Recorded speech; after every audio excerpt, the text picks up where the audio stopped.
So it's kind of like telling us, you know what? Okay, to move on, move forward. So it was a very trying period for us. My mother-in-law, unfortunately, she had passed away, and you know we needed a space of healing. You understand? So we found out about Mombasa. We came to Mombasa. It was perfect.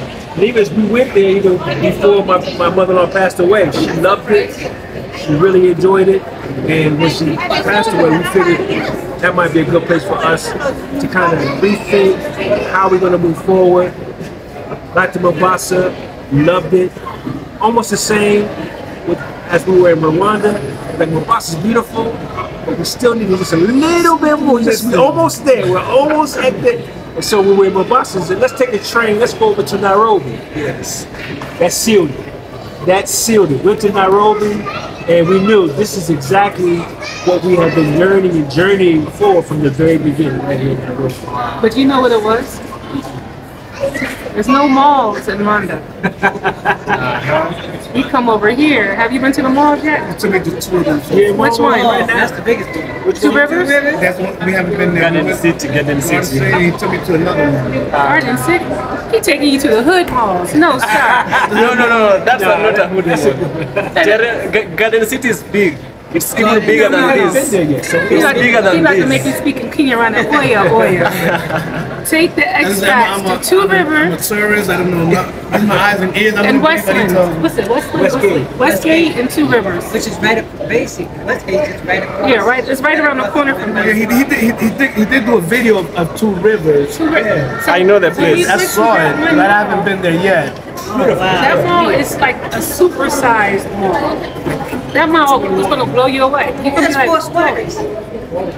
but outside is a wonderland. Outside, go on a Sunday, and then It's slow, right? no, Sundays in Africa Sundays it's like family day. Oh, Sundays they're out there. Yeah, you can see the acrobats, people flying all over the air, different events be going on. Mind blowing. But if you just want to have a chill, wild mall experience, go to the Hub in Karen. The Hub is nice. I don't mind. I like both sides. Yeah. And then there's a time okay, just chill. That's the I like Hub. to mix it up a little bit. The Hub has like live music. Well, so does Two Rivers though. But the Hub, they said they do live jazz on Sundays. They have they even have the vendors. The Maasai vendors are out in the front. Man, it's crazy. It blew my mind. You don't think you're in Africa. You do. I know. You're not in Africa. I'm telling you, the first time I hit Nairobi, Kenya on the and they show that background with the skyscrapers. They have the short film that just showed. I said, That's what I said. I said, I'm out of here. Every time we go somewhere, it's like every place we go is a hidden surprise. Leave it, yo. And those ones you did at Karuga forest. Oh man, it's beautiful. Karuga. Yo, we gotta go there, bro. So guys, you know, so many of us are always afraid of traveling. So many of us are even afraid of moving from one street to another. However, I respect Black Americans so much for the activities that they do. I respect them so much for the courage, for the confidence, for the bravery of moving all the way from the United States of America to come and find refuge and solace and their home here in Africa, you know. Even we Africans, some of us are even afraid of leaving one town to another. But remember, if someone was to tell you, leave one continent and go to another continent, you are going to meet people who are very, very different. You left your generations, you left your family to come to a very, very distant place. You know, one thing you would be cautious of is a lot of things. A lot of things may go wrong. But if you have the confidence, you have the integrity, you have the courage, you will not see the problems, but you will see the courage. You will see the opportunities. Sometimes it's important to look at the glass as half full, not as half empty. That is what I can say.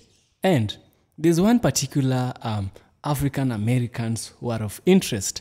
This family, this couple have really worked hard to ensure African Americans are having a good stay and are having a soft landing here in Africa. Let me tell you this. Moving to Kenya, particularly Kenya, Africa, Ghana, Kenya, Africa, Tanzania, Gambia, Senegal, we have South Africa, is never easy. living in an African country is never easy. That's why you'll find many African Americans moving to Africa and then going back to the United States of America. But why? Why? It's hard. Africa needs a thick skin. However, this couple, the Muhammads, have really traversed Africa. They were once living in Rwanda, where they had a cave. In this cave, Wodemaya was also invited, you know. Here, they left Atlanta in USA, decided to move to Africa with their whole family. These people took a great chance. It happens that Rwanda did not work for them, and so they never thought of going back to USA. No, USA was no longer an option for them. They went for another African country, and this time they came to Kenya, Nairobi City. And now, while in Kenya, they've worked so hard to ensure that African Americans are able to move to the continent, settle in Kenya, have a softer landing, not like the one they had. They came here a little bit inexperienced, but now they are experienced. And why I'm speaking about this, because I have witnessed with my own two eyes. I myself have taken myself to the ground. I have seen some of the things they have done. I have seen African Americans. I have talked with them. I have eaten with them. I have traveled with them. Now, in a particular event, I was invited by them to a particular, it was like a store, a food store. And I was able to have a deep interview, discourse with them. They were able to share their experience, what made them leave Rwanda, why they are living in Kenya, their experiences in Kenya, and why you as an African American should try and move back to the continent. If Ghana is not for you, because Ghana is never for everyone. Even Kenya is never for everyone. You can try Kenya, you can try Ghana, you can try Rwanda, whichever country that works for you. These people are here to ensure that you have a softer landing, softer with ER, not soft, but softer, easier. You know, it's never easy, but it can be made easier. So without further ado, I want us to jump into this video, get to see what I learned, because I was able to record this for the sake of African Americans who want to move back to the continent. So let's dive into this video, and then let's get to learn from the Muhammads, or if you like, the residential tourists. Imagine how much your retirement is stretched here. How many more people, locals that you can benefit, that you can hire, that you can, that money help over here. In the States, you're going to be struggling. You pay high taxes, higher rent, or mortgage. And now it's 12% inflation rate. Yeah. So, you know, like I was telling you, my dollar that I earn as a dollar, when I have to pay 12% more, it's now 88 cents. And then if I was losing about 5% this year, that's 83 cents. Then they're taxing my retirement 20% because it was deferred. So you're looking at 20, 32, what is 30, 37 cents, so what you got left? My dollar's worth 63 cents. But over here, it's back to a dollar plus, you know, so you gotta be like, I got hell. It's the water. You don't pay for it in these apartments. Electricity, we paid so far $15 for the whole month. Gas, you don't pay for it. They don't do heating gas. That's what I was looking at. Trash, you don't gotta worry about it. It's included in your rent. Then you're looking at your rent. It's under $800, $900 for 3-bedroom apartments. She said, oh, when you put it that way. So we don't even think we spent $100 US on transportation. When you get in an Uber and you're paying $2 to $3 to go anywhere in this city. And it's sad because we're like, really? Well, you know, in the States, Uber is $25 to $30. My daughter ride for Uber. I said, oh, I don't pay for that for 2 weeks. I'm going to tell you something. Last haircut I had it in the States before I left, I paid $30. Wow. I said, yo, Evan, when you get a haircut, I get my haircut here. Yeah, how much?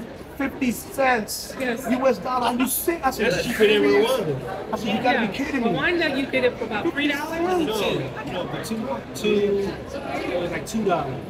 Yeah, they charged me 50 cents. I just paid $30. $30 to 50 cents. It's like, you feel bad almost. I'll definitely be coming back to Houston. You did it today, good job. That was one of the amazing things for me with the Rwanda. I'm like, well, first, Now I'm guilty, you know, because I was a bit, much like, unfortunately, like many of us, thinking about certain aspects of living on the continent. So I'm thinking, man, do they even get haircuts? You know, I'm thinking, I'm really like real ignorant with this thing here. So when I get to Rwanda, I'm like observing and I'm watching, I'm like, man, it's a part of their, It's a ritual. it's a ritual. They make sure that their hair is definitely always neat. Oh, in Rwanda? In Rwanda. They don't play And about I'm that. looking Oh, around, wait a minute. Oh. and I'm seeing, I'm like, everybody got a fresh cut, a fresh fit. I'm like, this is crazy. And our driver at the time, I'm looking at him, I'm like, man. So one day I asked him, I said, where do you get your hair cut? I need. He said, I'll take you. And he took me. Well, before he took me, I asked him, so well, first, how much? And he told me, I said, I don't think I heard him. I think it was a language barrier somewhere. I'm like, I said, wait, how much? He said, in their currency, but it equal to $2. I was like, I said, okay. So I'm thinking, man, he don't understand what I'm saying. I'll just wait till I get there. So I get there. Not only do I get a haircut, this is something completely new for me. I get a haircut. I got a haircut. When I get done with the haircut, they send me to the back, not back, but to the side. I get a whole hair wash. Yo, that's what they did. Never had that in my life. Hey, bro, I feel like I cheated on my wife. Hey, baby, come over, hold my hand. But wait, by the third time, I had walked down there. I said, let me, You can't hear it. Oh, there you do it there. We started smiling. But you know, when it was time for me to pay, I knew I had heard him wrong and he didn't understand me. I just knew I was prepared to pay whatever. And they said $2. I said, it's no way. Incredible. So when I got in the vehicle to go back home, he drove me back home. I was like, hey, did I pay the right amount? I still couldn't believe it. Did I pay? And I'm like, how do I tip this? How do you tip somebody? Somebody did something that's worth $10. Exactly. I said, how about I just give him $1,000 for $7? To me, that's a nice That's a nice price. $30 haircut is only would have been $7.50. My godfather taught me when I would go get service for you train people. And he told me, he said, you tip your barber, but you tip him what he's deserved. But before you leave, you give at least $1 to every other barber in that barber shop. Okay. There was one female that cutting man hair. I believe it. Good too. Yeah, he always got a fresh fade. I see him on him. He always got a fresh fade. Sometimes it grows out. Yeah, Rwanda, they don't play about their hair. Yeah, they do a little styling and that. For women, like braids, they still got. My daughter's a braider. That's $250 in the States. Yeah. Over here, $15. Crazy, isn't it? So Check this out. For 2 minutes Oscar. His uncle works for this company building homes. He's giving me samples. This was going there to go there. This man is selling a 4-bedroom house, 4 bathrooms, open kitchen with the living room, a little pantry, a DSQ. You walk the stairs, there's a flat roof. You can put your garden stuff, gloves, and umbrellas. And they ask him how much is his house. $70,000. Get out of here. That house back in the States like $250. Easy. I couldn't believe it. I said, can you say that again? Exactly. It's like you said, I couldn't believe it. I said, you serious? when you drive up and down Unbelievable. Nairobi, like you'll see these big signs, penthouse apartments with waterfall pools, and looks like they actually say Nairobi. I think I missed those like You'll see it. And it's starting off at 70,000, and I'm like, and these are condos, in Nairobi. 2 and 3 bedrooms. In Nairobi. In Nairobi, all over, you'll see it all over. You'll see it all over. And it's like mind blowing. And then the way that they call it offboarding, you put like 30% down. I'm loving it, man. I'm not just enjoying it, I'm loving it. Everything about He's it, home. from the This day ain't I landed to the day, I know I haven't even scratched the surface. Everything's been good. The people, I got to meet some people that I just knew on YouTube, the Mohammeds, African Buzz, my man, you, and I'm just loving it, man. I just love it out here. I see the channel book was electronic, the record was electronic.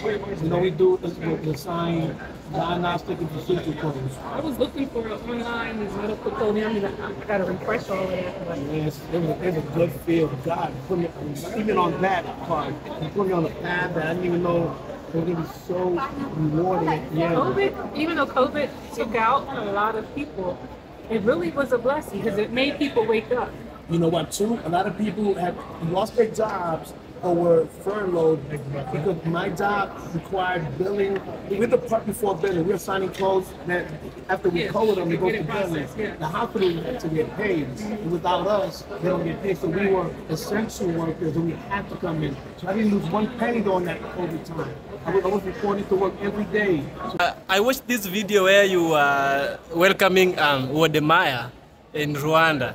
Okay, so you have watched this for a while. I watched a video where you were at Aga Khan, Mombasa. I've watched a video where I took some parts of it where you were the first people to announce visa free for the first time when Ruto said it was. I watched when sister here was she was a little bit complaining about situation in Rwanda and the Africans. I gotta get out of here. That was not me. And so I thought you would love Rwanda and you'll never leave Rwanda. And We do love Rwanda. But for the business part of it and the community was a close knit as it is in You know what Kenya. it is? I might not like, and I love Rwanda. Rwanda did so much for me. So much in my development, my growth. Taught me a lot. Rwanda was a hardcore introduction to Africa. It was. I remember you had a video with, you had a business, right? You had a business idea, like a coffee shop, I believe it was? A cafe, yeah. I watched that We one. had a cafe, we had 2 Airbnbs. Rwanda business structure is, even though it's easy to set up a business, you can do it in a matter of a day or two. As far as what we understand in America, as far as business, location, it's perfect. I mean, the foot traffic, the vehicle traffic, it was great. But what we failed to really do is we failed to do more, just a little bit more due diligence in understanding more of the area, like the reputation of the area. But the other issue, we came in during COVID. And we came in Right really in all COVID time, yeah. Our situation was almost like yours. Everything was quality, Yeah, right in front of, I mean, it was smooth. Everything was just going perfectly. I mean, it was, everything. We had no struggles, issues, or anything like that. And we just was going with the flow, with the momentum. It didn't even dawn on us, wait a minute. Here in COVID. And the research was prior to COVID. Right. So the economic power was stronger because you had more. Rwanda thrives off of tourists, off of international. All the people international, coming in, yeah. that got cut off. That's their entire. Even some local might have been cut off because of the COVID. Yeah, they were. And so we came in right at that, and they're still trying to come up with COVID. They took their own, they put some really, I think more so, I think we outgrew. I'll put it like that. We kind of outgrew based on what we were aspiring to or aspiring for. I think we kind of outgrew. It's a beautiful country, incredible infrastructure. Everything you hear and see about it as far as cleanliness and safety and all of that is 100% true. But there's not a lot of variety of outlets. There's not really too much to do, to be quite honest with you. And so, although you can appreciate all those necessaries, like being able to live in a space, in a place where you don't have to be concerned with your life in that way, we needed more.